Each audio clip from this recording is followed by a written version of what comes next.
A'udzu billahi minasyaitonir rajim. Bismillahirrahmanirrahim. Alhamdulillahirabbil alamin. Tsumma shalatu wassalamu ala habibina wa habibi lil alamin abil qasimi Mustafa Muhammad wa ala alihi thayyibin tahirin al ma'sumin. Allahumma shalli ala Muhammad wa ali Muhammad. Allahumma kulli waliyikal hajati minal hasan salawatuka alaihi wa ala abaihi fi hadhihi sa'ati wa fi kulli sa'ah walianna khafidha wa qaidan wa nasira wa dalilan wa ina hatta tuskinahu ardaka tu'an wa tumati'u fiha tawila birahmatika ya rahman rahimin wa la khawla wa la quwata illa billahil azim. Allahumma akhrijni min dhulumatil wahmi wa akrimni binuril fahmi. Allah ta'ala bababa rahmatik wa ansur alana khazana ulumik birahmatika ya arhamar rahimin wa la haula wa la quwata illa billahil azim. Assalamualaikum jami'an warahmatullahi wabarakatuh. Yang pertama ini kita perlu ingat mungkin beberapa hari yang lalu ya, bertepatan dengan adalah ya hari dengan bertepatan dengan wafatnya atau syahadah Al-Imam Ja'far As-Shadiq ya, tanggal 25 Syawal kalau nggak salah ya. Kita perlu mengingat hari-hari seperti itu untuk meningkatkan keterikatan kita kepada para imam alaihi wassalatu wassalam. Dan hari-hari seperti itu menurut banyak ustadz itu adalah bukan hari-hari yang biasa ya. Hari-hari syahadah, hari-hari wiladah itu beda dengan hari-hari yang lain, punya kekhususan ya, yang mungkin termasuk yang dibilang ayamillah ya, termasuk hari-hari Allah. Hari-hari ya, semua hari milik Allah, tapi ada hari-hari yang khusus yang punya khususan. Jadi kita perlu mengingat itu dan memberi perhatian ya, setidaknya bahwa untuk hal seperti itu supaya hati kita lebih terikat pada Allah Subhanahu wa taala dan para kekasihnya alaihi wassalatu wassalam. Ya, selanjutnya ini kita sampai tatbik ya. Tatbik atau penerapan. Ya, ini yang sudah kita bahas kemarin ini sebutkan harokatnya supaya lebih mudah ya. Wa natafakkaru aidan fi hadhil qadiyah asyarifah nara ma huwa as-sababul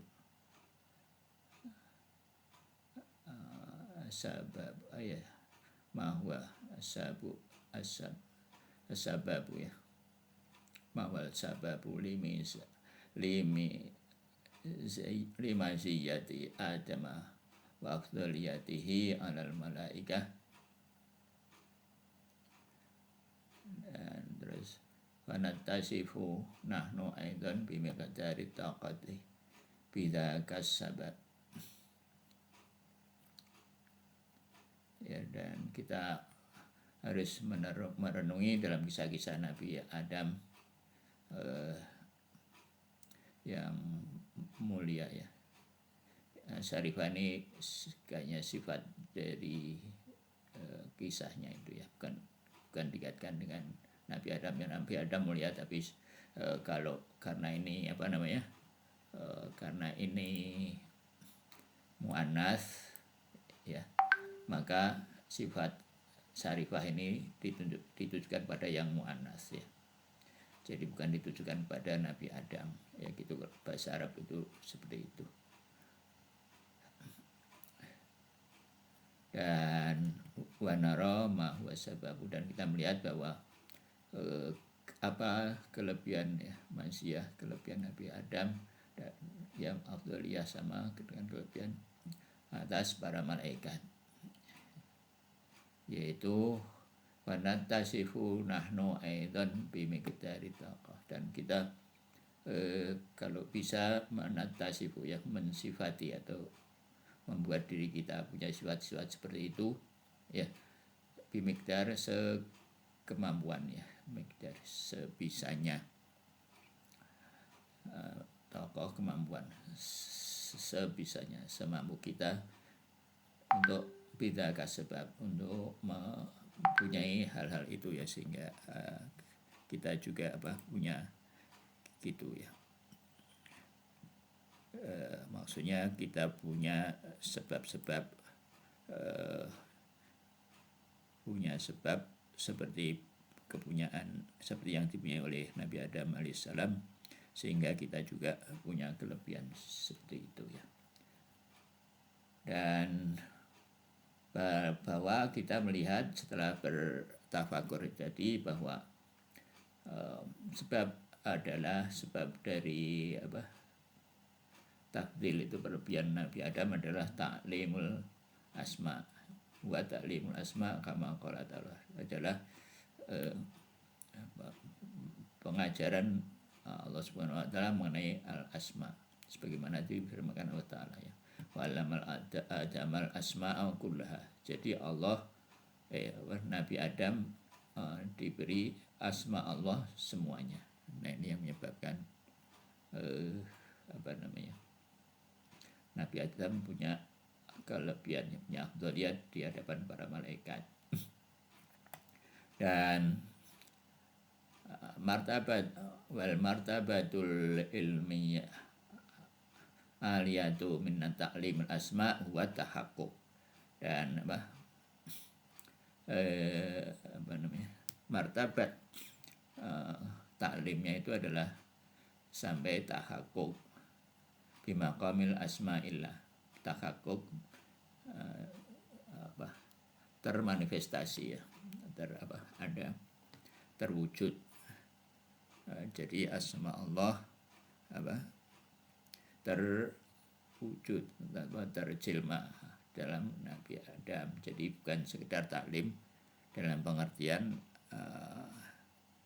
kognitif ya, tidak sekedar tahu, tapi terhakuk ya. Kalau terhakuk ya seperti jilmaan Allah Subhanahu itu sendiri, karena semuanya, jadi semua sifat-sifat Nabi Adam itu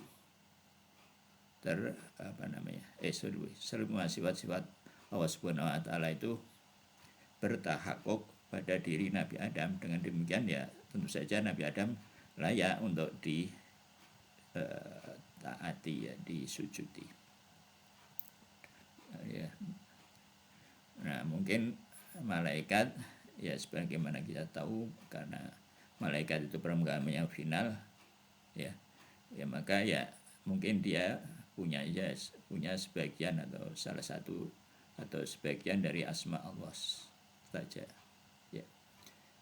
Jadi nah, itu yang menyebabkan barangkali kelebihan Nabi Adam di hadapan dibanding dengan para malaikat ya. Kama annal martabatul aliyati sebagaimana juga kama annal martabatal aliyati yang tinggi ya. Kalau berarti ini aliyata.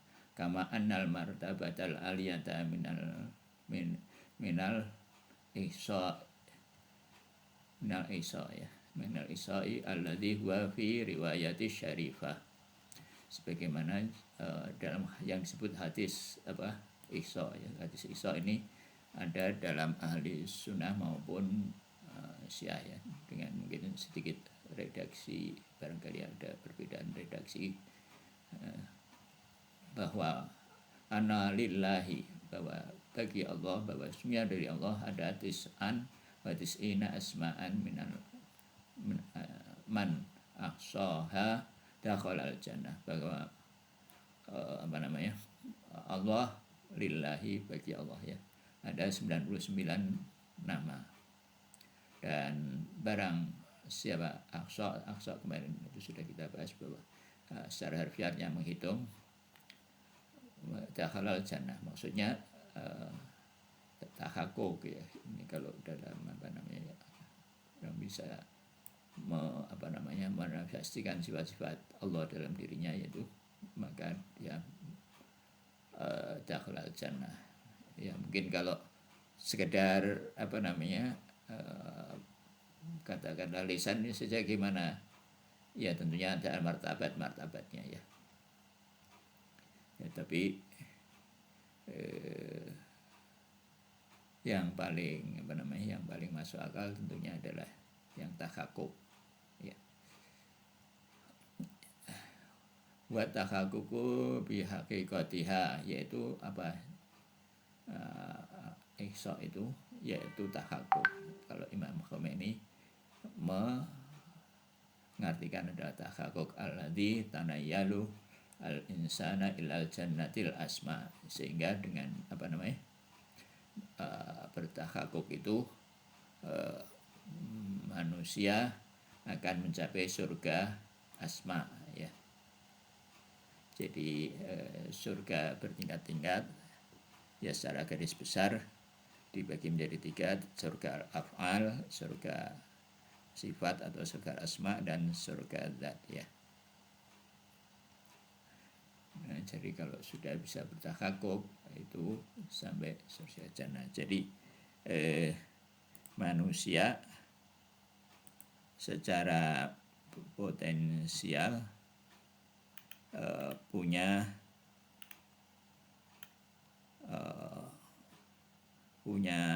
ya, secara potensi bisa menjadi madhar ya.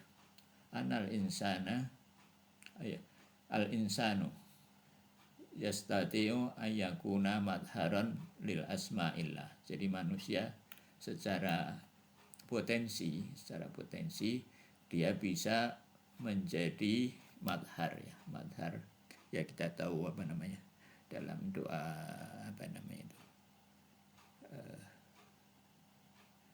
dalam itu ya Ali itu ada kata madhar ya. Nabi Ali ya, madhar. Jadi manusia bukan hanya para imam ya, bukan hanya para nabi, bukan hanya Imam Ali alaihissalam, secara secara potensi manusia semuanya bisa menjadi madhar asma Allah.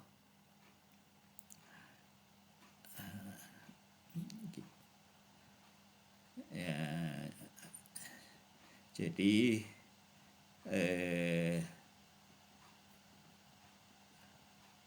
ya begitu. Jadi manusia artinya apa Mas ya? Madhar. Madhar itu dari kata doharo ya, duhur itu artinya apa? Nampak.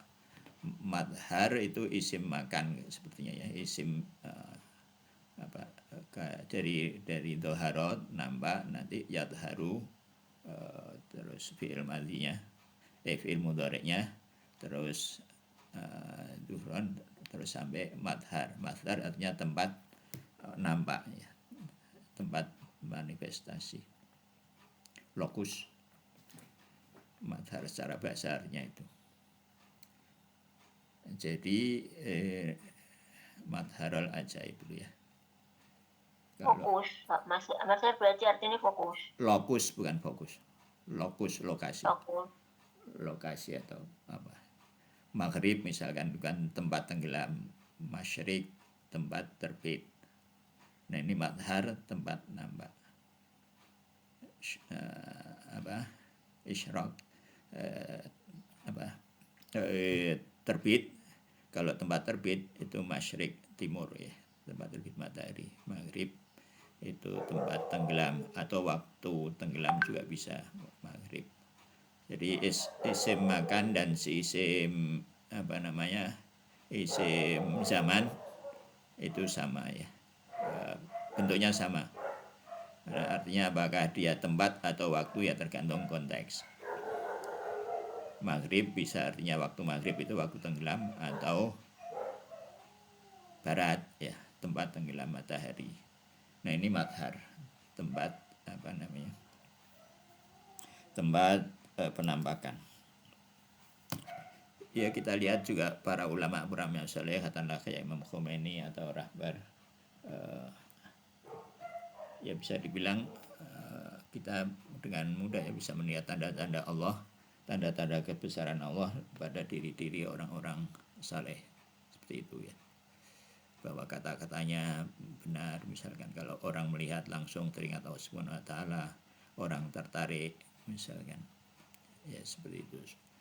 Nah, kalau orang punya perhatian terhadap beliau-beliau itu, nah nanti sedikit-sedikit akan tertarik atau terikat dengan Allah Subhanahu wa taala.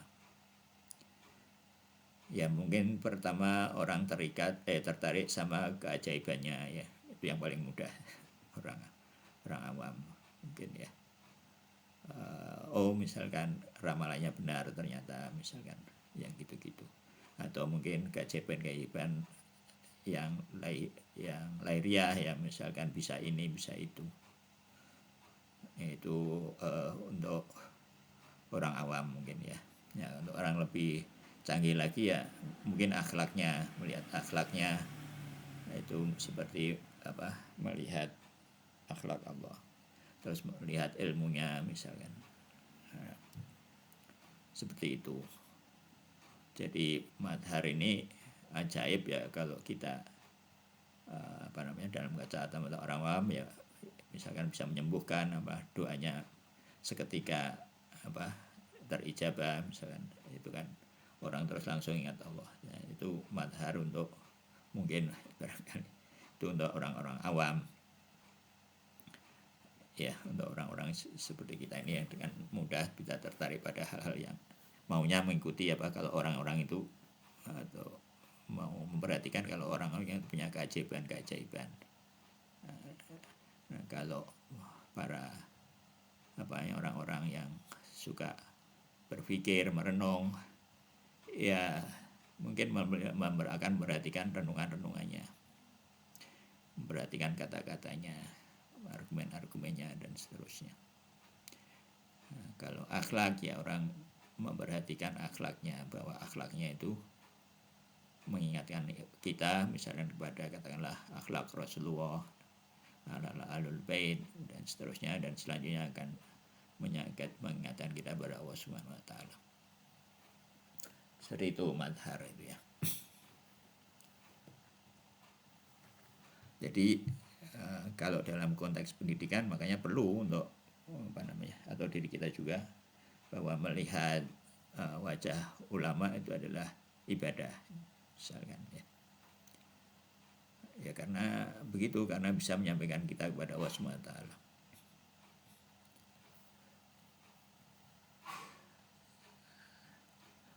Ya, atau misalkan zikrul mengingat zikrul Ali, atau mengingat Imam Ali alaihi salatu wassalam adalah ibadah dan seterusnya yang begitu ya. Ada banyak riwayat-riwayat seperti itu. Atau melihat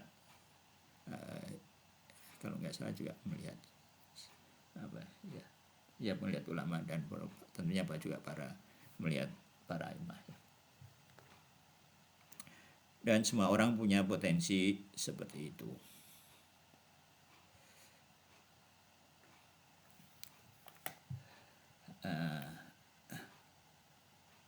Jadi kalau orang itu jadi dalam pendidikan tadi itu, kalau bagaimana kita mendidik orang ya, mendidik anak siapa ya, dikenalkan dengan orang-orang para ulama ya, para ahlul bait alaihissalam, dan sehingga memudahkan mereka untuk mendekatkan diri kepada Allah Subhanahu wa taala. Ya, jadi perhatian itu penting ya, memang ibadah dimulai dengan perhatian ya.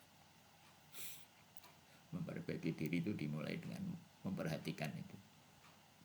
Nah, kalau perhatiannya pada hal-hal yang duniawi atau apapun yang ya nanti fokusnya ke sana ya, larinya hati itu kompasnya ke sana ya, sehari-hari dia akan menuju ke sana,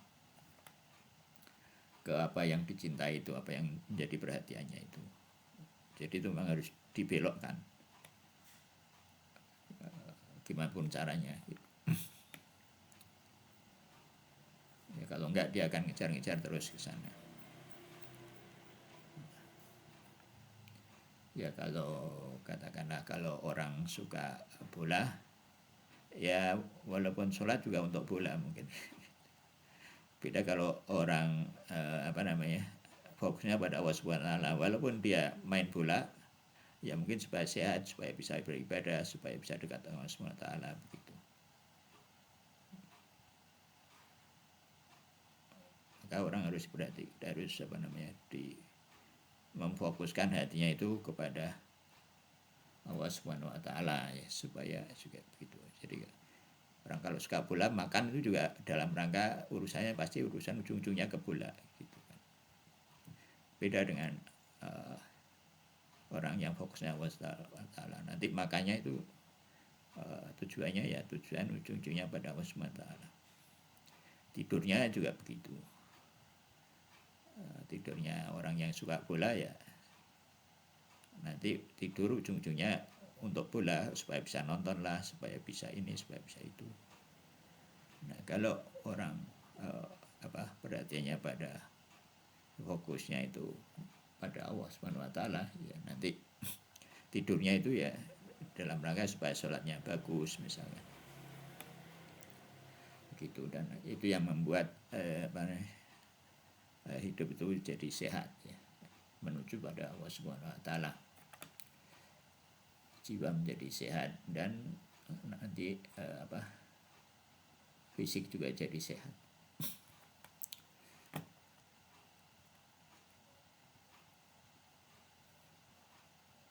Dan juga bisa menjadi ayat al-kubro ya, dan menjadi ayat ya, tanda-tanda yang agung. Jadi orang misalkan melihat bahwa alam semesta misalkan ya, katakanlah kalau orang suka astronomi, bahwa dengan mengamati bintang dan seterusnya alam raya itu menunjukkan ayat Allah ya. Nah orang yang sudah punya ini asma Allah itu bisa menjadi ayat yang lebih agung ketimbang alam semesta. Jadi manusia punya potensi seperti itu ya. Al ayat al kubra al hilahiyah, al hiyata bi irtiya dhatil qalbiyah, dengan cara riyadhah radhiyah qalbiyah, wa yakunu wujuduhu wujudan rabbaniyan, dan maka wujudnya itu menjadi wujud yang rabbani. Ya mungkin ya katakanlah kayak Imam Khomeini atau Rahbar gitu ya. Wujudnya itu menjadi wujud yang rabbani. Wa yakunu mutasarrifan fi mamlakati yadal jamali wal jalali ilahi, dan wujudnya itu menjadi kerajaan fi mamlakatihi dan ya terwujud dalam dirinya itu mamlakah, kerajaannya adalah tangan-tangan jamal dan jalal ilahi. Jamal itu keindahan, jalal itu keagungan ya. Jadi orang para maksiat itu, ahli maksiat atau kita sendiri kalau bermaksiat itu takut di hadapan orang-orang yang robbani itu. Kita pasti takut bermaksiat di hadapan Imam Khomeini misalnya. Itu jalal ya. Jadi dia orang yang robbani itu punya sifat jamal dan jalal. Jamal itu ketertarikan pada hal-hal yang baik. Jalal itu ketakutan untuk melakukan hal-hal yang atau mempunyai sifat-sifat yang buruk. itu jalalah. Kita tahu misalkan punya pikiran-pikiran kotor misalkan ya kita takut kan kalau di hadapan ulama, katakanlah Imam Khomeini atau Rabar, kita takut mempunyai merasa malu, punya rasa malu yang lebih kuat kalau mempunyai aib-aib bahkan dalam pikiran ya. Kita berusaha memberikan pikiran-pikiran kita misalkan di hadapan orang-orang seperti itu. Maka ya kalau nggak punya rasa takut gimana? Yaitu kalau nggak punya rasa takut yaitu durhaka orangnya itu. Orang kalau nggak punya takut untuk bermaksiat di hadapan, bahkan di hadapan orang-orang soleh, yaitu kerusakannya sudah level tinggi. Ya. Jadi, kita harus menghindari membersihkan diri kita dari hal-hal seperti itu ya. Jadi ya sama, jadi diri kita misalnya kalau diri kita merasa tidak punya ketakutan ya dengan di hadapan orang-orang saleh, maka kita harus waspada terhadap diri kita ya. Jadi diri kita mungkin sudah agak nggak benarnya itu sudah agak terlalu jauh, kira-kira begitu ya.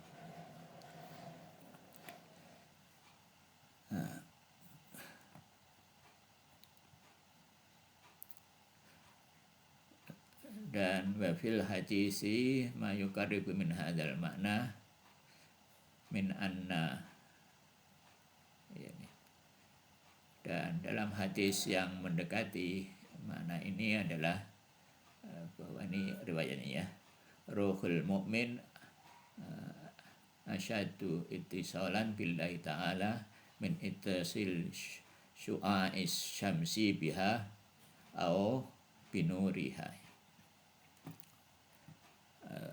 Ini hadis ittisal ya, bahwa roh seorang mukmin lebih kuat ya keterikatannya, ittisal ketersambungannya kepada Allah Subhanahu wa taala dibanding ittisal keterikatan syua cahaya ya, cahaya matahari dengan matahari ya. Ini matahari atau ya binuriha ya, dengan cahayanya. Atau bedanya syua dengan nurnya ya. Syua mungkin kayak kayak kobaran gitu. Syua ya mungkin ada beda-beda antara syua dengan nur ya. Jadi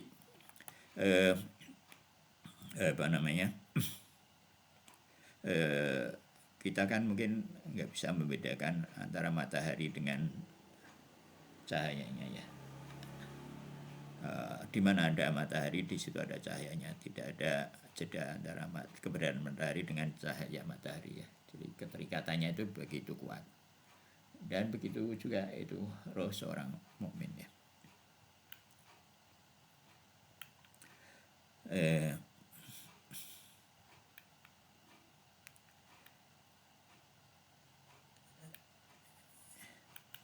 Jadi lebih dekat dengan, jadi sinar matahari tidak pernah atau tidak bisa dipisahkan dari matahari. Jadi kita hanya bisa menekan sinar matahari itu dilihat dari syua ya, khususnya syua itu ya. Kalau cahaya mungkin agak jauh, kalau syua mungkin lebih dekat. Jadi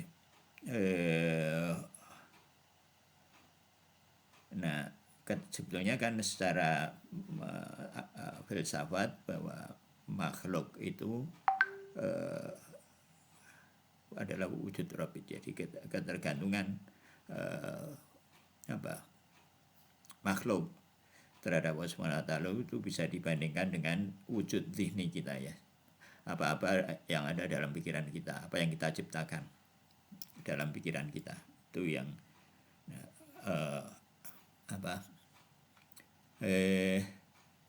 yaitu ketergantungan wujud zihni kita terhadap kita Ya seperti itu, begitu kita lupa maka wujud dhihni kita itu langsung hilang.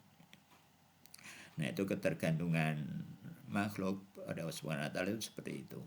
Nah cuma kita tidak menyadari hal itu ya. Tidak menyadari hal. Ketergantungan makhluk pada Allah ya.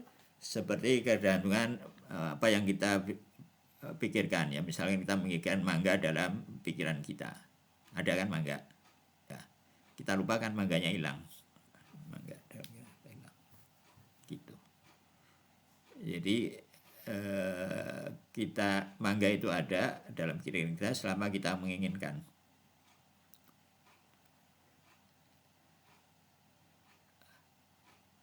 Nah itu secara faktualnya itu seperti itu. Nah cuma secara kesadaran kita ini tidak punya kesadaran seperti itu kan, tidak selalu punya kesadaran ketergantungan kita kepada Allah Subhanahu wa taala.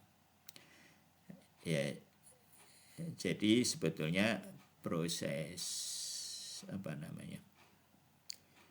proses mendapatkan asma ini sebetulnya membangunkan kesadaran itu dalam diri kita ya, supaya kita sadar ketergantungan kita kepada Allah Subhanahu wa taala.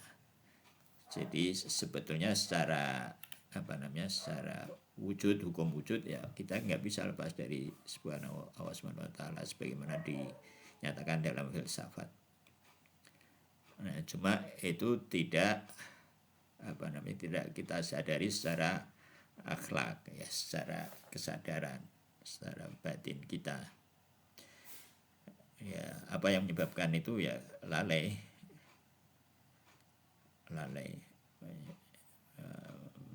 ya, banyak yang dipikirkan selain Allah. Jadi banyak distraktor yang membuat kita lupa dan kesadaran itu menjadi berkurang kan kita semakin jauh dan hidup dengan kehidupan yang kita bikin sendiri ya.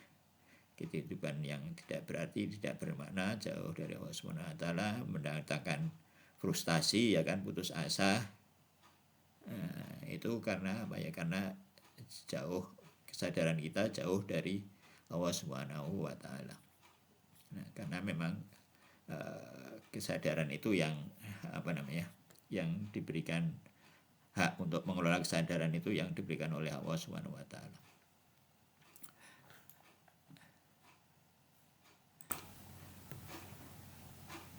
Ya, jadi itu madhar seperti itu ya. Ya, jadi ya nggak apa-apa kita mulai dengan tertarik pada madhar yang bersifat katakanlah mukjizat begitu ya. Ya, tapi harus di-upgrade ya. Di-upgrade. Nah, sepertinya memang zaman Rasulullah ya, umat Rasulullah Sallallahu Alaihi Wasallam ini mungkin agak berkurang ya model mukjizat yang keajaiban yang thariqul adah gitu, yang tidak biasa begitu ya. Ya, zaman kita ini mukjizatnya itu mukjizat argumentatif atau mukjizat akhlak itu ya. Jadi masa-masa masa-masa mukjizat keajaiban itu sepertinya sudah lewat ya. Dan juga kalau dikaitkan dengan perubahan atau menuju zuhurnya Sahibu Zaman Hajar Syarif ya, maka kalau mengalahkan Amerika ini misalkan sepertinya tidak pakai mukjizat ya, tidak pakai mukjizat. Kalau kata Ustaz Zair, kalau pakai mukjizat zuhurnya Mahdi itu sudah dari dulu. Ya, tapi karena ini pakai cara-cara normal ya, berjuangnya itu seperti juga orang seperti jalannya orang-orang pada umumnya ya. Kalau mau menang ya bikin senjata dan seterusnya itu. Kalau ingin diterima ya akhlaknya harus baik, kalau mau sukses ya harus disiplin, terorganisir seperti itu. Sebagaimana juga orang-orang musuh-musuh Amerika misalkan mengorganisir dirinya, membuat sistem yang kuat membuat sistem ekonomi, sistem sosial dan seterusnya yang kuat. Kita juga harus melawannya seperti itu. Jadi kalau ya tadi itu. Ya, jadi madhar ini jangan diartikan mukjizat dalam arti-arti yang ajaban-ajaban seperti itu, ya. Jadi nggak mau ikut karena misalkan perangnya kalah melulu, misalkan ya, nggak ada ajaban-ajaban, nggak ada pertolongan dari Allah Subhanahu wa Ta'ala dan seterusnya, dan dianggap hal-hal yang kalau nggak ada mukjizat itu maka jauh dari Allah Subhanahu wa Ta'ala. Bukan seperti itu, ya. Ya, maka kita harus bersabar, ya. Ya, kita berat, tapi musuh kita juga mengalami hal-hal yang berat yang sama, dan mereka juga melakukan hal-hal yang sama. Jadi untuk mencapai level sekarang Amerika juga kerja keras, gitu. Dan kalau kita mau menang kita harus lebih kerja keras dari mereka. Kita harus lebih disiplin dari mereka, lebih terorganisir dari mereka dan seterusnya, baru kita bisa mengimbangi mereka atau memenangkan peperangan ini, ya. Oke.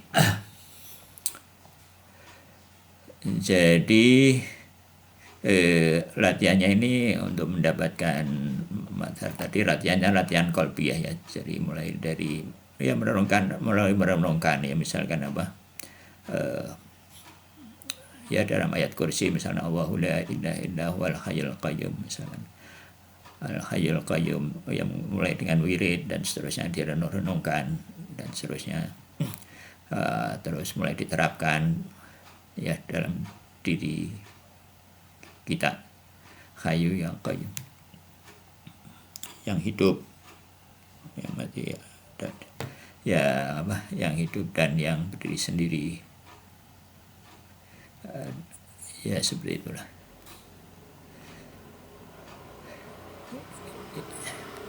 Meningkatkan keterikatan itu yang lebih mudah, ya. Kalau menerapkan nggak tahu itu gimana kalau menerapkan sifat qayyum dalam diri kita itu, ya. Tapi sebetulnya yang lebih mudah itu meningkatkan keterikatan itu, ya, kepada Allah Subhanahu wa Ta'ala. Nanti dengan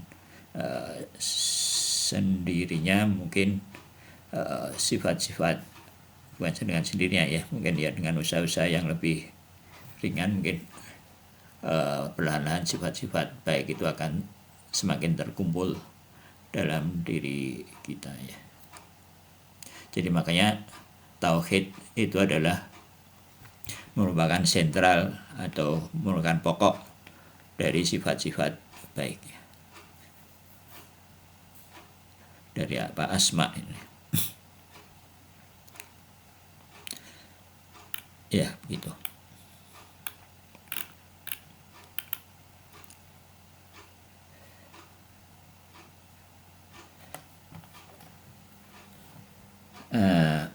Terus ini ada, ya, jadi makanya jangan lalai. Jadi tauhid itu jangan lalai, ya. Mungkin kita sudah sampai tauhid kognitif, nah terus dilanjutkan pada tauhid dalam level hati, ya. Alhamdulillah, misalkan benar-benar memuji, ya, memuji, alhamdulillah, bersyukur dan seterusnya. Oke, ini selanjutnya adalah fil hadis sahih. Ini hadis, kalau nggak salah ini disebut hadis qurbun nawafil, ya. La yazalu yataqarrabu ilayya abdi bin nawafil hatta uhibbuhu, ya. Fa idza ahbabtuhu kuntu sam'ahu alladhi yasma'u bihi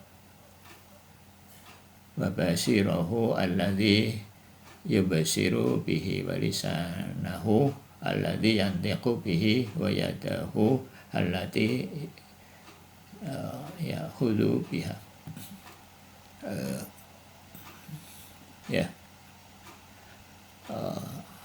La yazalu selalu, ya. jika seorang hamba selalu mendekatkan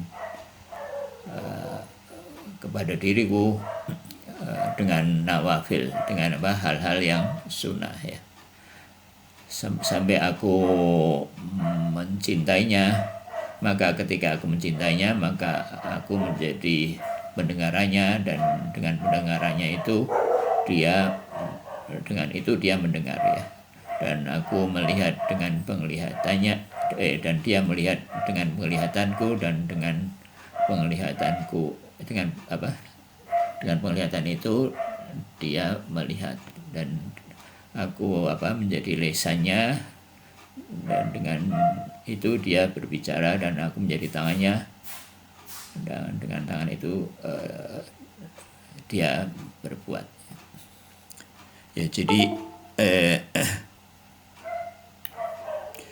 ini qurbun nawafil ya. Sebelumnya ada hadis qurbul faraid ya. Ya, jadi jangan dialihkan ini terus ngejar hal yang sunnah, terus yang fardu dilewatkan.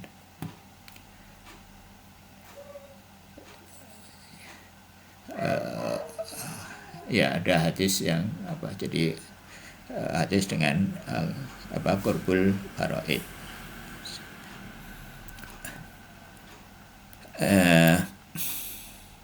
Jadi jika seorang dicintai Allah Subhanahu wa Ta'ala, maka Allah akan menggantikan kekurangannya dengan kesempurnaan. Pendengarannya yang terbatas menjadi karena pendengarannya menjadi pendengaran Allah, maka pendengarannya menjadi pendengaran yang mutlak ya. Penglihatannya juga dia melihat dengan penglihatan Allah, dan penglihatannya menjadi tembus secara mutlak ya. Juga dengan lidahnya juga lesannya juga menjadi lesan yang sempurna, dan dia mengerjakan dengan tangannya dengan tangan yang sempurna. Jadi intinya Allah Subhanahu wa Ta'ala akan menggantikan kekurangannya dengan kekuatannya dan kesempurnaannya.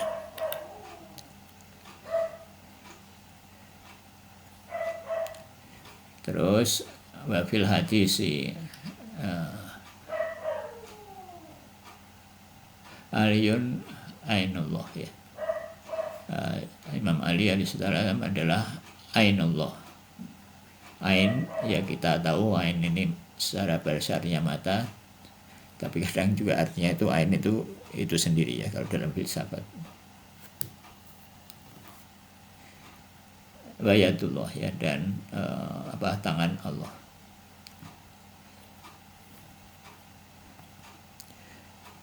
Jadi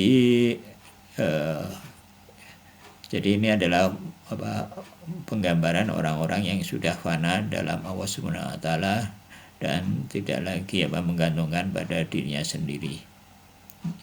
Ya, maka ini ada doanya, yaitu Allahumma inna rahmataka arju wa la takilni ila nafsi tarfatain. Ya, itu ya Allah, sehingga rahmatmu lebih aku harapkan, dan jangan engkau serahkan diriku pada diriku sendiri ya.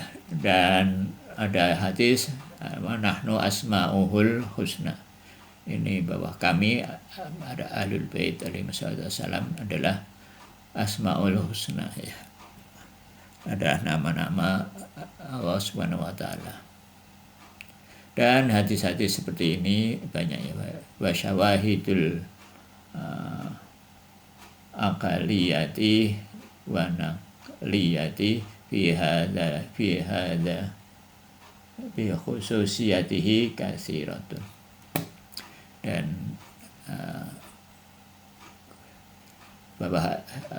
secara akliyah, secara argumentatif maupun secara nakli, hal-hal yang seperti ini banyak ya, lebih dari cukup.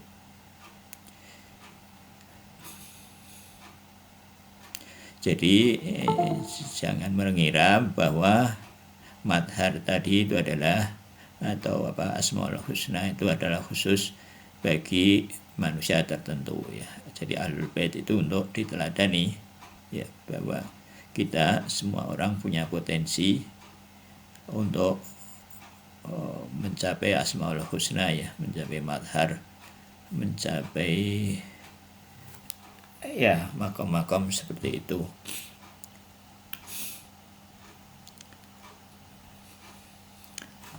Ya, mungkin sampai di sini dulu ya. Wabil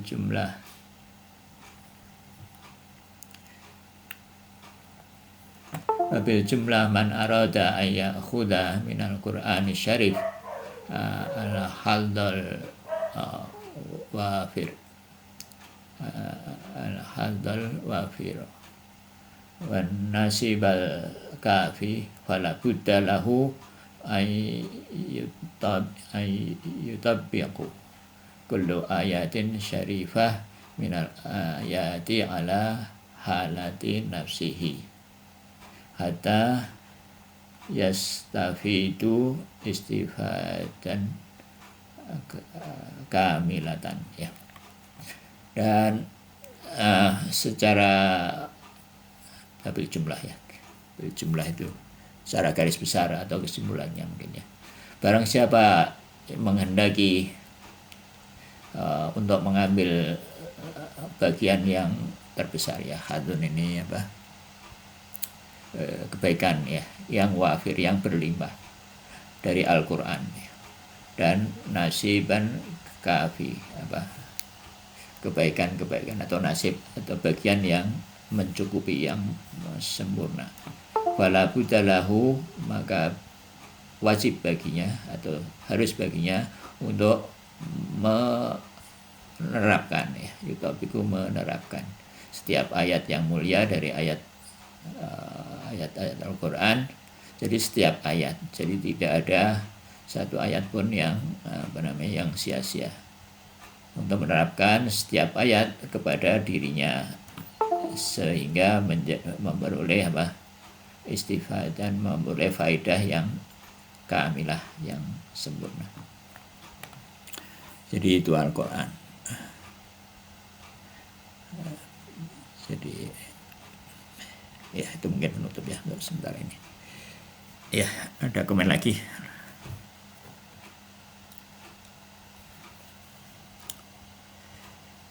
Ya, kalau nggak ada kita lanjut ke bidayah ya. Marhalah 12. Menyerahkan urusan kepada Allah itu piye Mas contohnya? Contohnya menyerahkan urusan kepada Allah. Ya diserahkan aja. Diserahkan.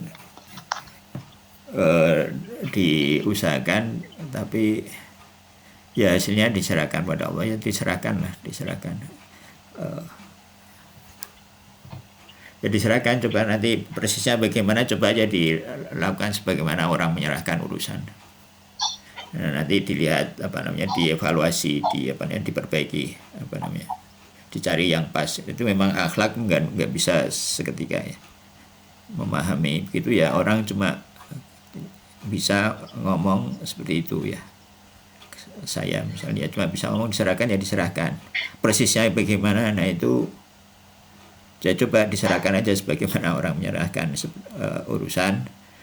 Nah nanti dievaluasi sampai nanti cari yang pas.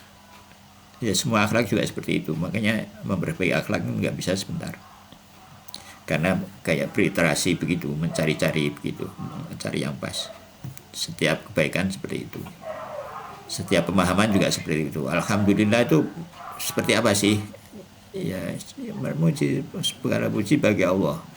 Ya secara kebaikan dari Allah, ya pokoknya kalau ada kebaikan dari Allah begitu. Nanti pasnya gimana ya, coba itu gitu, dicari pasnya. Misalkan wala takilni nafsi, gimana caranya? Ya pokoknya jangan menyerahkan urusan pada diri sendiri ya. Kita cuma bisa pokoknya begitu ya. Ya riwayatnya juga begitu kan, hadis itu begitu. Hadis sebelum dicerahkan para ulama ya begitu. Nah, nanti ayat Al-Quran juga begitu. Detailnya gimana? Ya detailnya kita amalkan, terus kita beriterasi, kadang lebih kadang kurang, terus gitu sampai seperti gelombang itu ya, naik turun. Tapi pertama misalkan amplitude-nya makin besar, over ke atas, over ke bawah. Nah, overnya berikutnya lebih kecil sampai ketemu tone yang pas gitu. Nah, itu satu-satu sifat-sifat baik kita kumpulkan.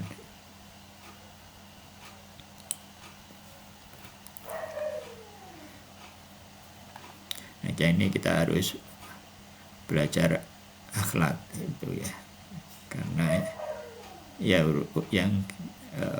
yang benar-benar bagian kita itu, tugas kita itu yang memperbaiki akhlak ini ya. Yang benar-benar kita juga punya otoritas yang paling besar itu adalah otoritas terhadap jiwa kita ya, bukan lahir. Kalau lahir banyak hal itu di luar kita.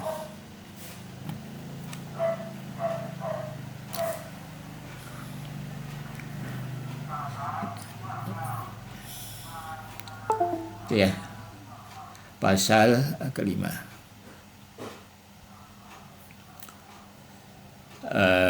Jadi setelah tadi itu sifat, ini berbicara tentang sifat-sifat Allah Subhanahu wa Ta'ala ya, beberapa sifat-sifat utama, sifat-sifat yang mayor ya, yang penting bukan ya, berarti yang penting bagi kita ya, bukan yang penting bagi Allah, yang paling paling mudah kita ketahui, paling mudah mungkin ya, paling memungkinkan untuk dibahas dan mungkin bisa menuntun kita pada sifat-sifat yang lain, untuk memahami sifat-sifat yang lain ya. Pasal kelima, Al-Faslul Khamis. Khamis itu kelima ya. Kalau lima itu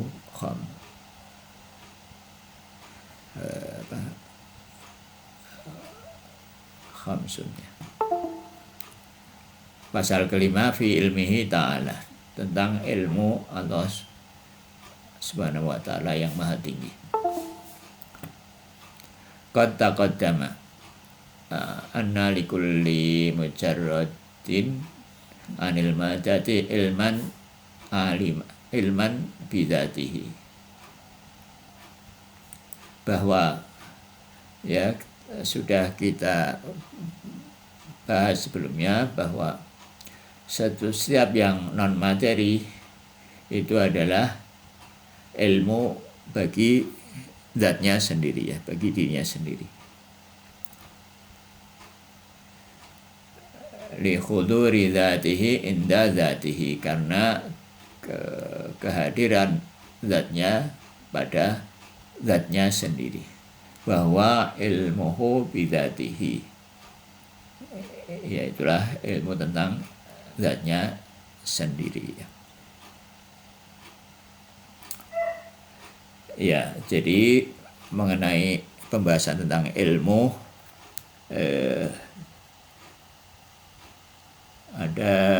sudah dibicarakan beberapa markalah pada pembahasan sebelumnya ya. Yang pertama di marhalah kedua kalau nggak salah, yaitu tentang wujud zihni ya. Wujud zihni itu juga ilmu, ada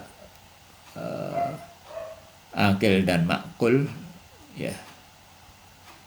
Makul itu adalah ilmu juga, dan pada pembahasan sebagai arad sebagai kaif nafsani ya. Kaif nafsani itu ada kualitas nafs ya, kualitas jiwa. Jadi salah satu kalau sesuatu hadir dalam jiwa itu adalah dia bisa dilihat pandang sebagai ilmu, juga bisa dipandang sebagai kualitas diri ya. Katakanlah orang yang sabar itu bisa dianggap sebagai ilmu, juga bisa dianggap sebagai kualitas diri ya. Dan ilmu tentang Allah Subhanahu wa taala itu yang pertama itu adalah ilmu tentang zatnya sendiri ya. Sebagaimana dalam ayat itu ya. Syaitallahu annahu la ilaha illa huwa. Ya, sampai di situ ya. Bahwa Allah bersaksi tidak ada Tuhan kecuali Dia sendiri. Wal malaikatu wa ulul ilmi qa'iman bil qist ya. Dan setelah itu malaikat dan para ulul ilmi dengan kesaksian yang qist. Terus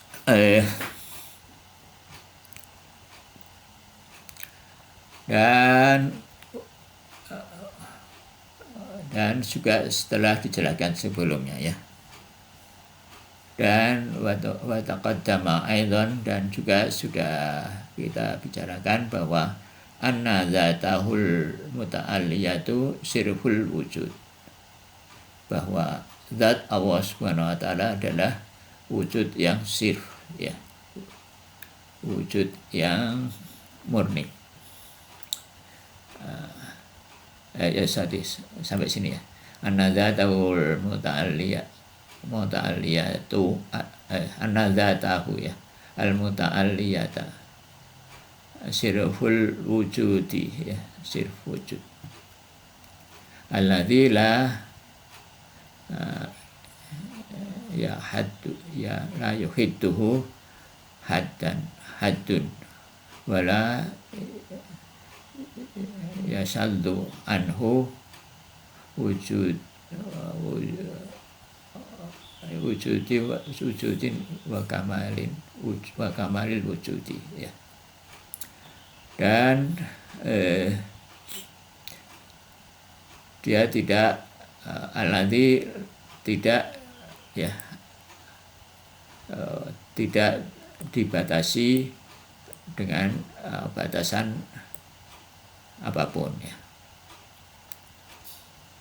La yahadduhu haddun wala yasadru, dan tidak ada yang terlewat ya darinya wujud. Jadi dia Allah maha meliputi segala sesuatu ya.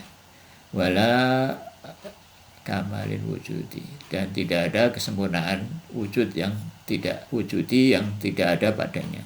Jadi Allah adalah kesempurnaan mutlak.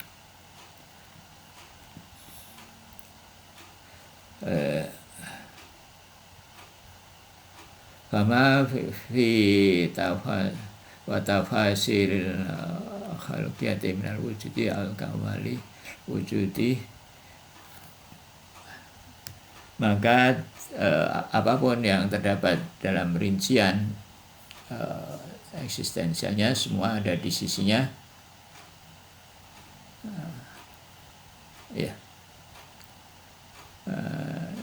Binidhami hal wujudi fahuwa mawjudun indahu binahwil a'la wa asyraf. Maka apapun kesempurnaan wujud yang ada dalam ciptaan itu, dalam makhluk itu ada dalam dirinya ya, dengan dengan nahwi, dengan bentuk yang lebih tinggi dan lebih sempurna. Jadi kalau kita misalkan berilmu, maka Allah lebih berilmu ya, maha berilmu dan seterusnya. Ghairu atau ghairu ya.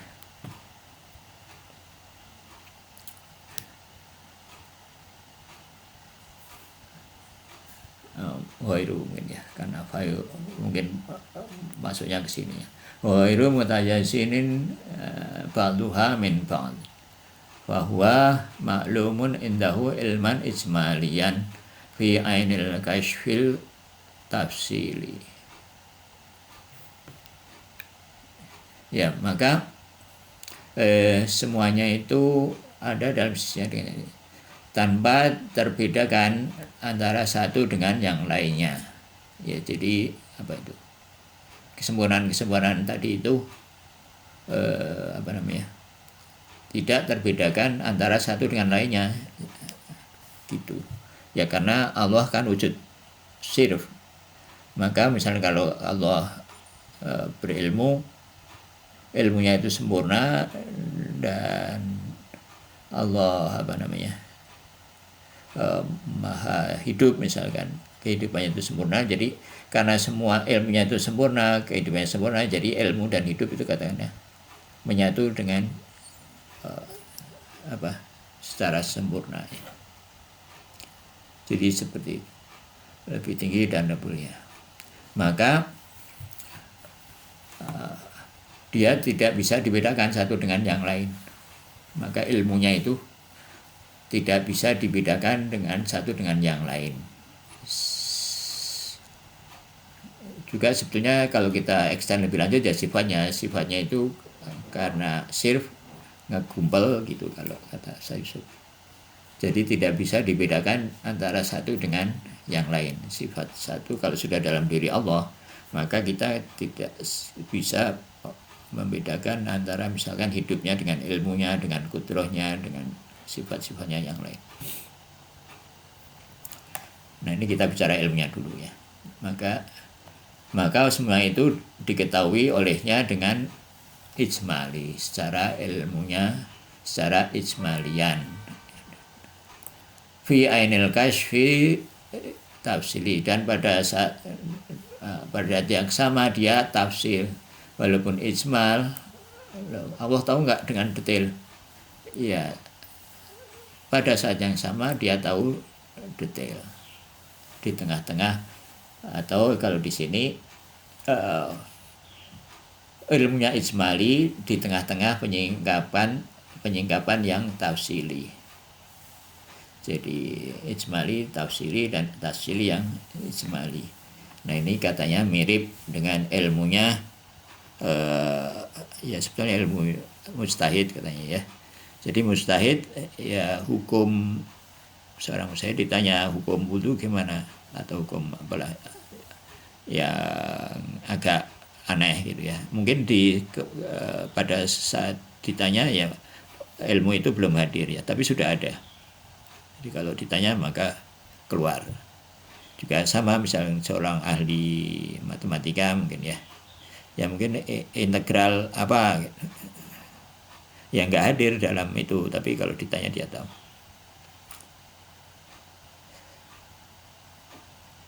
Jadi ijmali dalam pada saat yang sama tafsili. Jadi nah, menurut Mullah Sadra ilmu itu adalah kalau dalam filsafat kemarin kan kita mendiskusikan ilmu adalah suatu yang non materi yang hadir dalam non materi yang lain.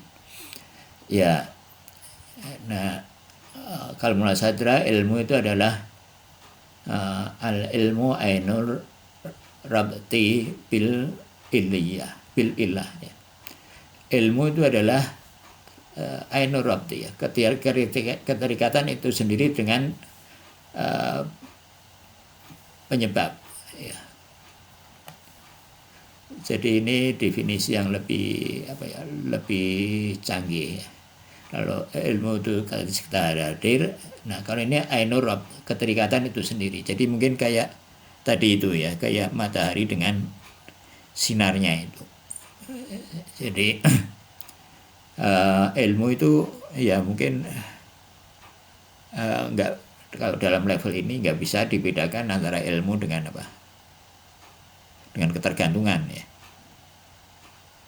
Jadi ilmu Allah tentang kita itu ya serupa atau ekivalen dengan ketergantungan kita kepada Allah Subhanahu wa taala.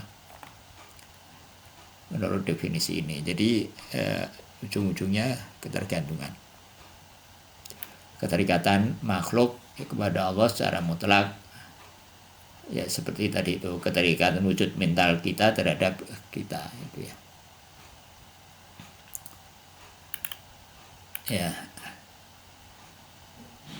Ya, jadi dalam zat Tuhan tidak mungkin ada distingsi ya, pembeda ruang-ruang begitu ya.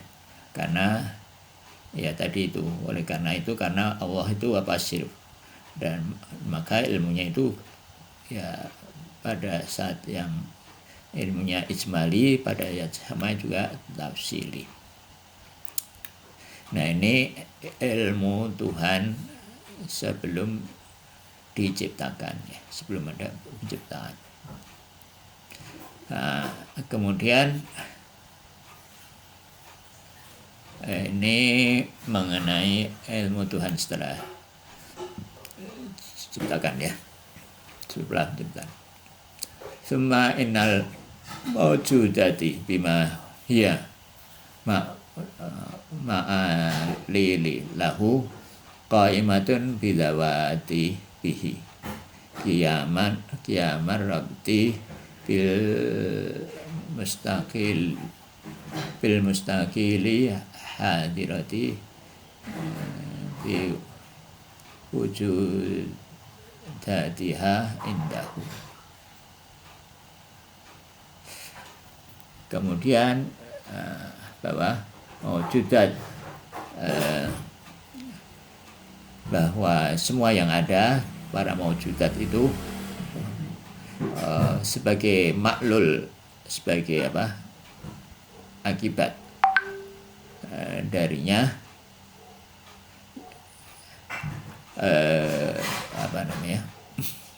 yang karena esensinya, karena zatnya dia berdiri karenanya, yaitu tadi itu.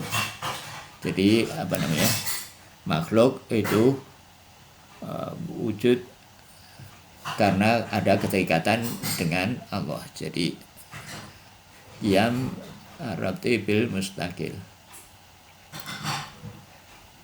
ya berdiri sendiri atau merdeka, ya, mustaqil itu merdeka dengan karena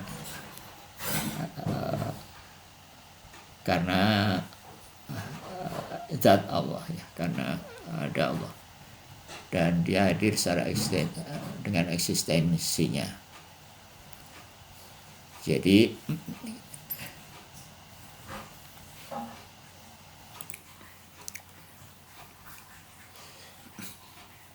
maka semua itu diketahuinya dengan ilmu huduri, ya. Jadi ini setelah penciptaan.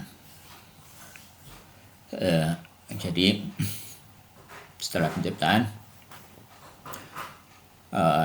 mereka itu hadir, cipta-ciptaan Allah itu hadir pada dirinya pada tingkatan eksistensinya masing-masing, ya. Fahya ma'lumatun lahu ilman hudurian fi martabati wujudatiha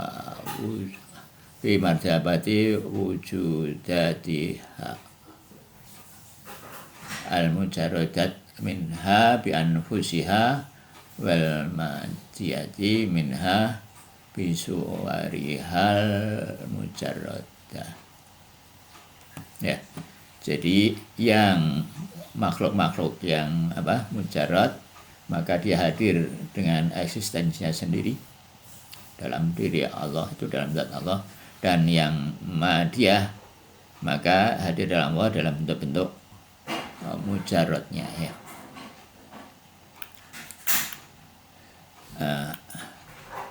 Qad tahaqqaqa,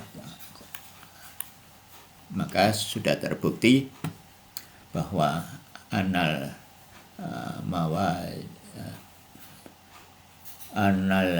analil wajibi ta'ala ilman hudurian bidatihi.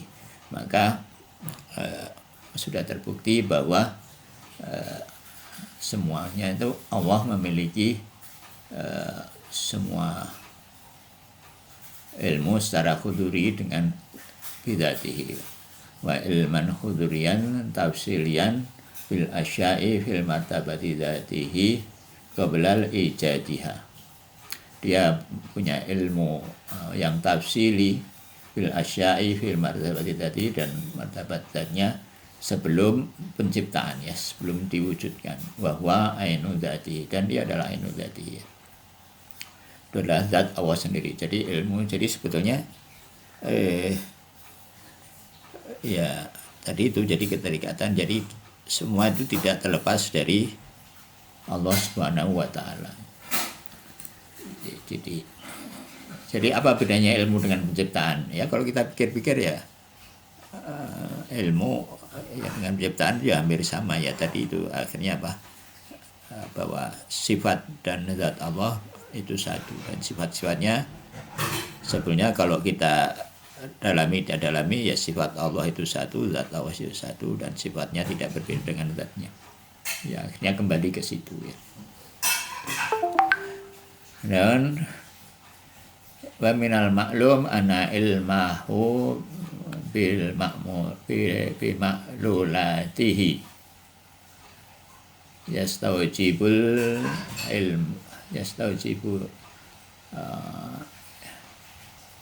ilma bima indaha minal alim. Dan telah diketahui bahwa ilmu tentang akibatnya mengharuskan ilmu tentang apa akibat itu mengharuskan ilmu tentang akibat-akibat itu, yaitu ilmu yang mereka miliki. Jadi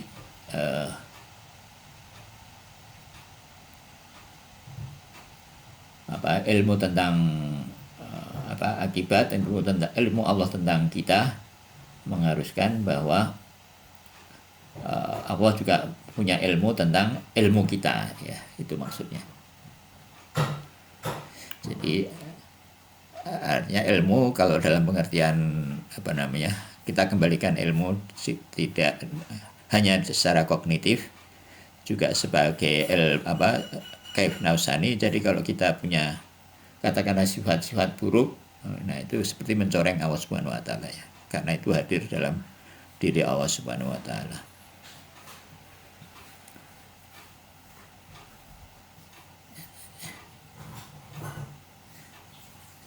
Ya begitu.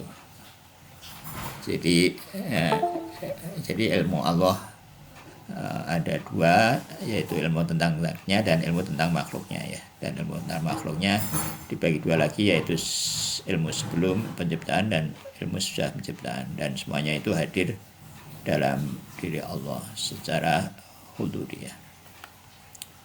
Ya begitu ya, direnung-renungkan untuk memahami ini semua. Ya ini penjelasan yang paling mendekati ya.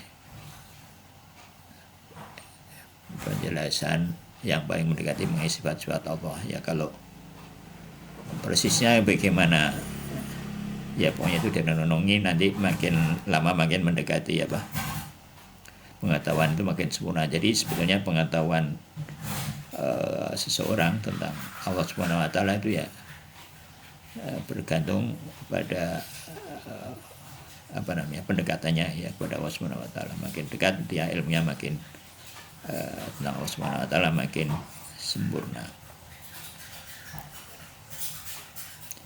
Begitu. Ya, jadi dalam riwayat kan begitu ya.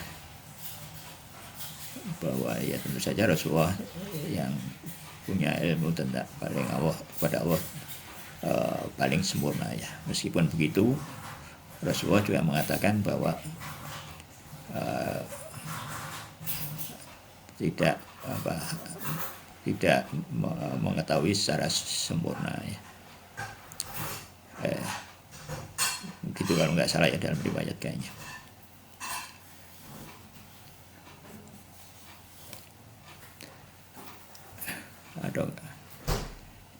Ya begitulah. Atau itu ya kalau salah itu kan ya, yang begitu-begitu mungkin harus diverifikasi lagi. Ya baik, ada komen?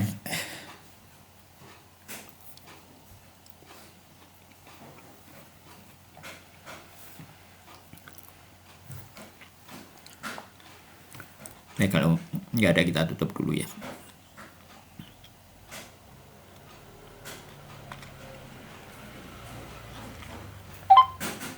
Itu loh Mas Ben.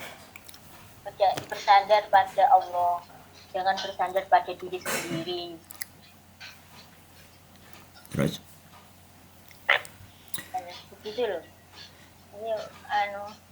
selama apa kita tidak bersandar kepada Allah, kalau bersandar pada diri sendiri, bacaannya bersandar pada Allah kalau bersandar pada diri sendiri apa? Ya diserahkan secara batin, secara mental, kita serahkan urusannya pada Allah, gitu. Diserahkan, gitu, secara batin. Nah, secara lahir, ya kita kerjakan, ya mungkin ya mudahnya ya secara lahir bersandar pada diri sendiri, secara batin bersandar pada Allah. Mungkin mudahnya begitulah. Artinya ya bersandar sendiri maksudnya kan berusaha ya. Berusaha secara lahiriah. Secara batin ya gampangnya kalau orang kan mengatakan hasilnya diserahkan kepada Allah. Artinya ya sudah diserahkan ya, karena memang banyak faktor itu memang di luar dari kita ya.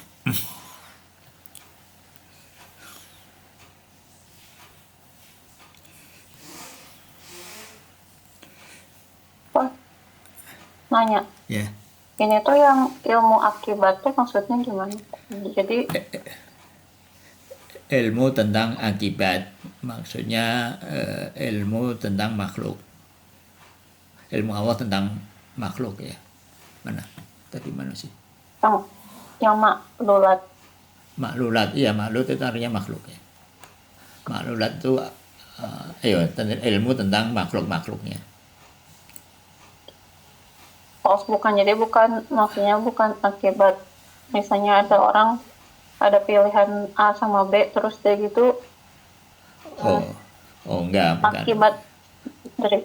Ya, Allah tahu tentang itu, tapi maksudnya di sini itulah ilmu tentang makhluk-makhluknya ya. Tapi kalau misalnya kayak apa yang nanti kan makhluk tuh akibat dari ciptaan. Makhluk akibat dari Allah, jangan gitu. Oh, berarti. Nah itu tuh di situnya ilmu Allahnya tuh sampai mana? Kalau misalnya apa namanya? Nanti apa akan dijelasin ke apa yang dilakukan makhluknya itu? Allah tahu. Nanti berakibatnya seperti apa gitu? Ilmu tentang masa depan makhluk. Iya, kayak gitu. Ya Allah tahu ya tentang masa depan.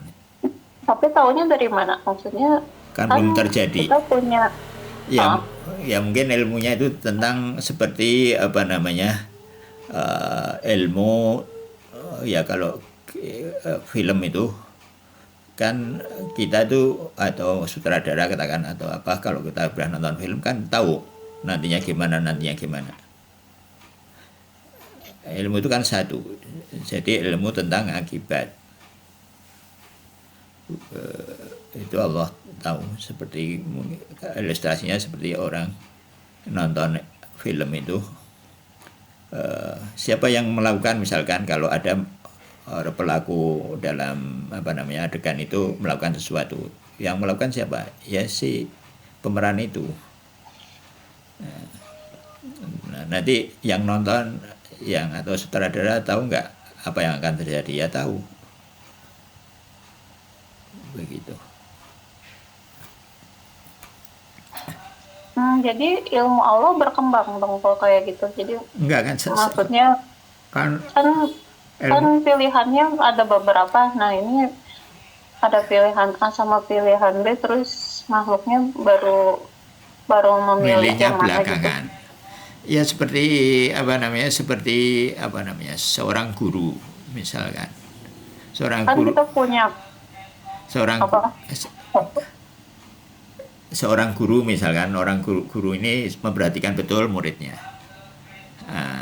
terus tahu kebiasaannya misalkan ya, tahu pengetahuan dia seperti apa. Ketika ditanya sesuatu, guru bisa memprediksi nggak jawaban si murid itu? Bisa kan?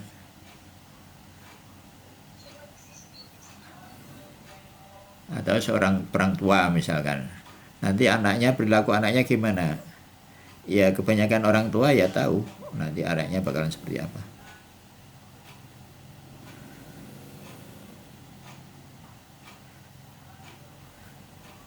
Kira-kira Tapi kan kalau kayak gitu pengetahuannya belum pasti. udah pasti kan. Ya kalau kita mungkin nggak terlalu pasti, tapi ilmu Allah kan sempurna, jadi tahu pasti nanti apa yang bakalan dilakukan oleh makhluknya, pilihan-pilihannya seperti apa. Jadi ilmu Allah tidak berubah. Allah tidak berubah ya. Ya ini sekali lagi ini penjelasan yang paling mendekati ya. Persisnya ya kembali pada amal kita ya ini kan.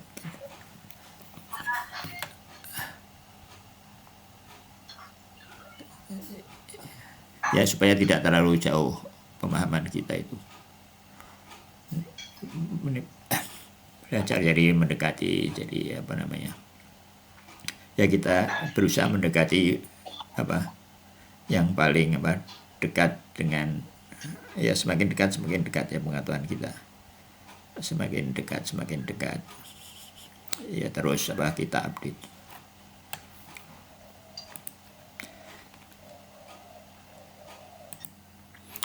Ya mungkin kita tutup aja dulu ya.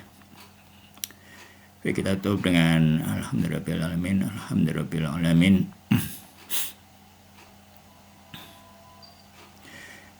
Kita tutup dengan selawat dan hamdalah. Alhamdulillahirrahmanirrahim. Allahumma shalli ala Muhammad wa ali Muhammad. Al-Fatihah. A'udzubillahi minasyaitonirrajim. Bismillahirrahmanirrahim. Alhamdulillahirrahmanirrahim. Ar-Rahmanir-Rahim. Maliki yaumiddin. Iyyaka na'budu wa iyyaka nasta'in. Ihdinas siratal mustaqim. Siratal ladzina an'amta 'alaihim ghairil maghdubi 'alaihim waladdallin. Subhana rabbika rabbil izzati amma yasifun wa salamun alal mursalin walhamdulillahi rabbil alamin.